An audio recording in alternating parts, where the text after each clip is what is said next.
हमारा प्यारा देश भारत अपनी हर दिशा में अनोखी संस्कृति, त्योहार, भाषा, खान-पान और इतिहास समाये हुए है। और आज हम अपनी इस वीडियो में हमारे देश भारत के नॉर्थ ईस्ट इंडिया की सबसे प्रसिद्ध राज्य यानी कि नागालैंड के बारे में जानेंगे।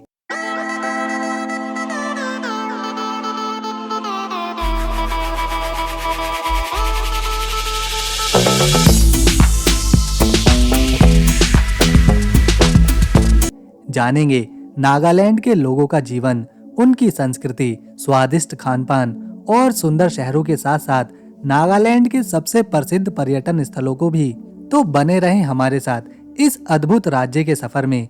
लेकिन उससे पहले लास्ट वीडियो पर कमेंट करने वालों में भरत भूषण जिंदल पंजाब से, अनिल सक्सेना उत्तर प्रदेश से, भीषण शर्मा हरियाणा से, रमेश कुमार सिंह मिजोरम से, संजय यादव लखनऊ यूपी से और दाताराम यादव जी राजस्थान से।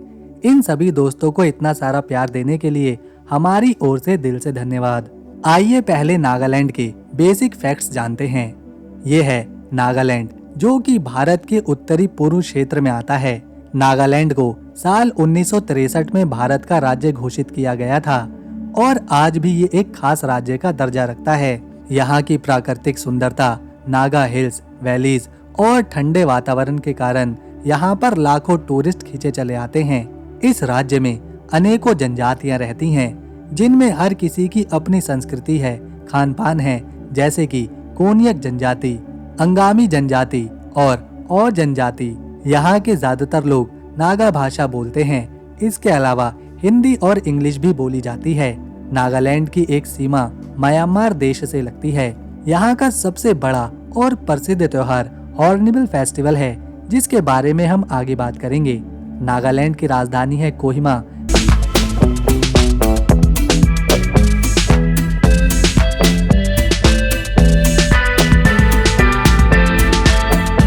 जो व्यवसाय और आर्थिक रूप से काफी मजबूत है। लेकिन यहाँ का सबसे बड़ा शहर है दीमापुर।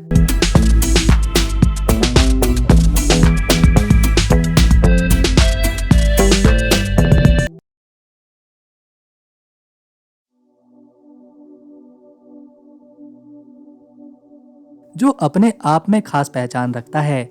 नागालैंड का क्षेत्रफल 16,579 स्क्वायर किलोमीटर के क्षेत्रफल में फैला हुआ है और एरिया के लिहाज से ये भारत का 24वां बड़ा राज्य बनता है। यहाँ की आबादी है लगभग 22,60,000 के आसपास।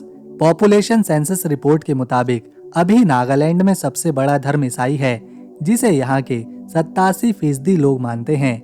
हिंदू लगभग 9% में है, 2.5% में मुस्लिम हैं, बाकी के 1.5% में अन्य धर्मों के लोग यहाँ पर रहते हैं। इस राज्य में वैसे तो देखने और घूमने के लिए बहुत कुछ है, जैसे Mon town, Dzukou valley, Kohima, Dimapur, Kohima cathedral, Naga heritage village.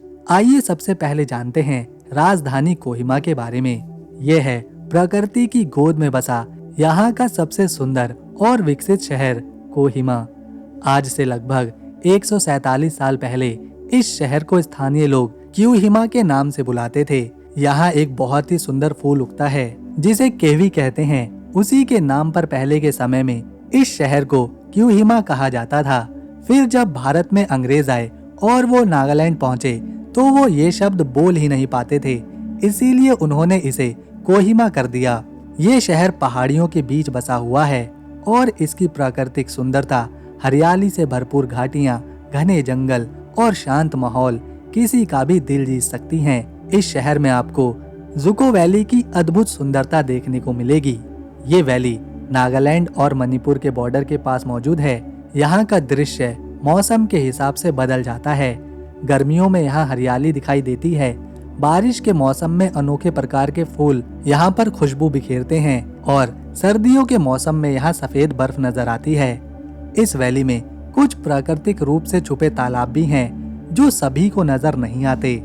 यहाँ के स्थानीय लोगों का मानना है कि जो उन तालाबों को एक बार अपने जीवन में देख लेता है, वो बहुत ही किस्मत वाला होता है और उसका जीवन आसमान की बुलंदियों तक जाने लगता है। यहाँ पर लोग आते हैं, कैंपिंग करते हैं, हाइकिंग करते हैं और इस शानदार जगह का नज़ारा पर्यटकों को हेलीकॉप्टर से भी दिखाया जाता है।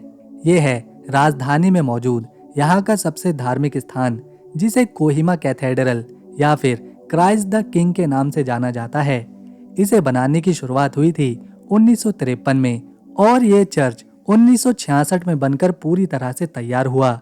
इसका अगर डिजाइन देखें तो इसमें रोमन आर्किटेक्ट तो नजर आता ही है, साथ ही साथ नागालैंड का ट्रेडिशनल डिजाइन भी दिखता है। चर्च में ऊंची छत है, शीशे से बनी खिड़कियां हैं, लकड़ी के पिलर हैं।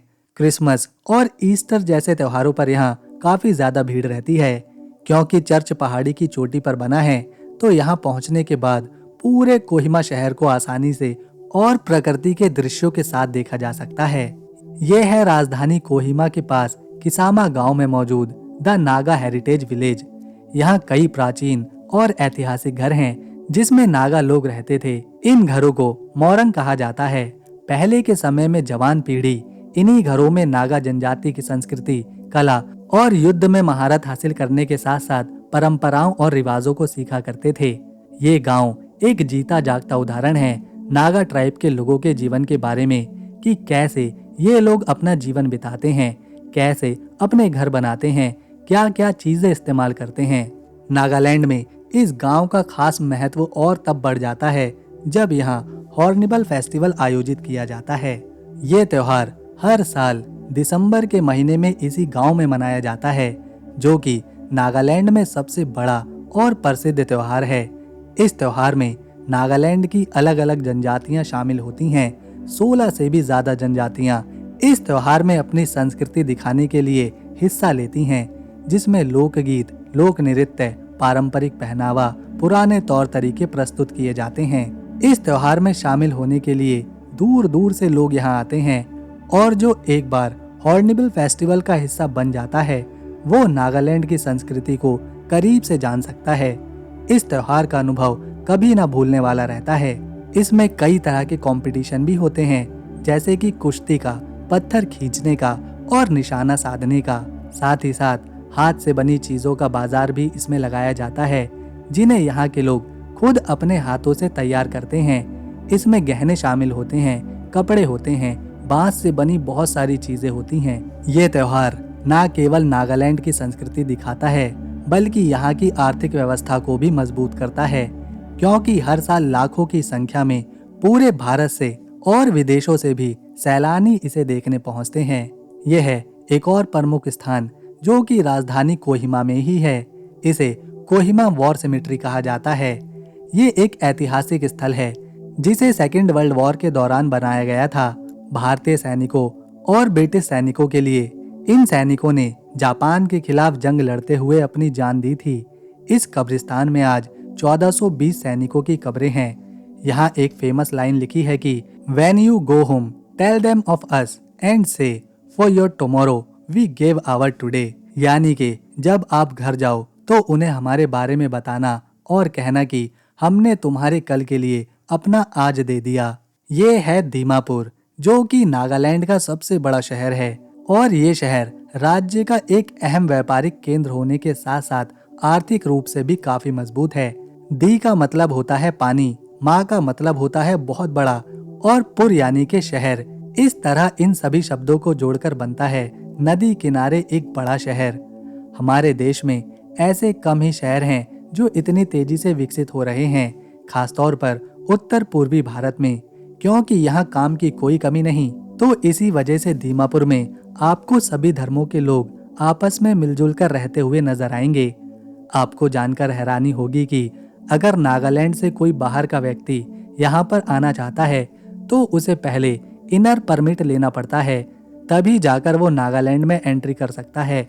लेकिन दीमापुर ही यहाँ एकमात्र ऐसा शहर है जहाँ कोई भी बिना इनर परमिट के जा सकता है। वैसे तो पूरे नागालैंड में गिने चुने मेन रेलवे स्टेशन हैं और एयरपोर्ट्स हैं, लेकिन दीमापुर ही वो शहर है जहाँ का infrastructure, road network, railway network और एयरपोर्ट सिस्टम इस शहर को भारत के अलग अलग राज्यों से जोड़ता है। पूरे शहर में लगने वाला फूड मार्केट काफी ज्यादा प्रसिद्ध है और इन मार्केट्स को देखने, इन पर व्लॉग्स बनाने बहुत सारे लोग यहाँ पर आते रहते हैं। अगर खान पान की बात करें तो यहाँ का खाना बहुत ही खास और स्वादिष्ट माना जाता है और यहाँ के ज्यादातर लोग मांसाहारी हैं। वैसे बहुत से लोगों को मछली चावल खाना काफी पसंद होता है, लेकिन यहाँ मछली बनाने का तरीका बहुत ही अलग है। यहाँ मछली बनाने के लिए पहले बांस को काटा जाता है, फिर उसमें छोटी छोटी मछलियों को मसालों के साथ मिर्च के साथ अंदर भर दिया जाता है और इन बांस का मुंह पत्तों से बंद कर दिया जाता है और फिर इसे आग की लपटों पर रखकर पकाया जाता है। पकने के बाद इसे तुरंत परोसा जाता है और इन मछलियों का स्वाद काफी स्वादिष्ट माना जाता है क्योंकि इनमें से बांस की हल्की हल्की खुशबू भी महकती है। इसी तरह से यहाँ एक और डिश बनाई जाती है जिसे smoked pork with bamboo shoot कहा जाता है। इस डिश को सुअर के मांस के साथ बनाया जाता है, बांस के शूट्स में रखकर। ये डिश यहाँ की संस्कृति का एक अहम हिस्सा है जिसे ज्यादातर मौकों पर नागा लोग बनाते हैं और बड़े चाव से खाते हैं। दीमापुर में जाने के बाद आपको एक विकसित शहर का अनुभव होगा। यहाँ कई शॉपिंग मॉल्स हैं, लोग एक दूसरे की मदद करते हैं। अगर आपको कभी मौका मिले तो इस प्राकृतिक रूप से सुंदर और भारत की संस्कृति की विभिन्नता को दिखाने वाले शहर दीमापुर की यात्रा पर जरूर जाएं। ये है दीमापुर में गिरने वाला एक अद्भुत झरना जिसे ट्रिपल फॉल के नाम से जाना जाता है। इस झरने की खासियत है कि यहाँ एक दो नहीं बल्कि तीन तीन झरने एक साथ नीचे गिरते हैं। दीमापुर के पास ही एक गांव है चुमाओ के दिम, उसी गांव में आपको ये झरने नजर आएंगे। झरने के आसपास घना जंगल, शांत माहौल और प्रकृति की आवाज एक अलग शांति देती है। यहाँ पर पर्यटन ट्रैकिंग करते हैं, झरने के साथ खेलते हैं और इस अद्भुत वातावरण का अनुभव करते हैं। ये है मॉन टाउन। ये शहर कोन्यक जनजाति की आबादी बहुत ज्यादा रखता है और पूरे शहर में इसी जनजाति की संस्कृति, कला और प्रभाव देखने को मिलता है। हालांकि ये टाउन ज्यादा बड़ा नहीं है, लेकिन कोन्याक लोगों का घर इसे माना जाता है। नागालैंड की सबसे ऊंची जगह यानी कि यहाँ का सबसे ऊंचा पर्वत इसी शहर के पास है जिसे माउंट सारामती कहा जाता है। बाकी के शहरों की तरह जैसे दीमापुर था, कोहिमा था, ठीक उसी तरह यहाँ भी आपको प्रकृति ना भूलने वाली आवाजों का, दृश्यों का, घाटियों का, तेज हवाओं का अनुभव देगी। ये पूरा टाउन 1600 स्क्वायर किलोमीटर के आसपास में फैला हुआ है और यहाँ पर लगभग 80,000 के करीब आबादी रहती है। इस टाउन में हर साल अप्रैल के महीने में ऑलिंग नाम का त्योहार बहुत ही धूमधाम से मनाया जाता है, जब कोन्यक जनजाति के लोग अपनी फसलों को सफलता से काट लेते हैं। तब उसी की खुशी में ये त्योहार मनाया जाता है जो कि इस जनजाति में बहुत ही खास और प्रमुख है। लोग अपनी संस्कृति, नृत्य दिखाते हैं, एक दूसरे को खाने पर बुलाते हैं, पारंपरिक कपड़े पहनते हैं, संगीत बजाते हैं, कंपटीशन करते हैं। ये त्योहार भी ठीक हॉर्निबल फेस्टिवल की तरह ही है। अगर आपको कोन्यक जनजाति को करीब से समझना है तो इस त्योहार में शामिल होने से अच्छा कुछ नहीं, क्योंकि इसमें इनके खानपान से लेकर इतिहास, किस्से, कहानियां, संस्कृति, कपड़े, कला सब कुछ देखने को मिलेगा। तो दोस्तों, हमारी एक छोटी सी कोशिश थी नागालैंड को आपके सामने पेश करने की। अगर आपको हमारी मेहनत, इन्फॉर्मेशन और वीडियो पसंद आई तो इसे एक लाइक दें, शेयर करें और चैनल को सब्सक्राइब कर बेल आइकन जरूर दबाएं ताकि आने वाली नई वीडियो की अपडेट मिले आपको सबसे पहले। हम मिलेंगे नेक्स्ट वीडियो में, तब तक के लिए नमस्कार, अपना ख्याल रखें।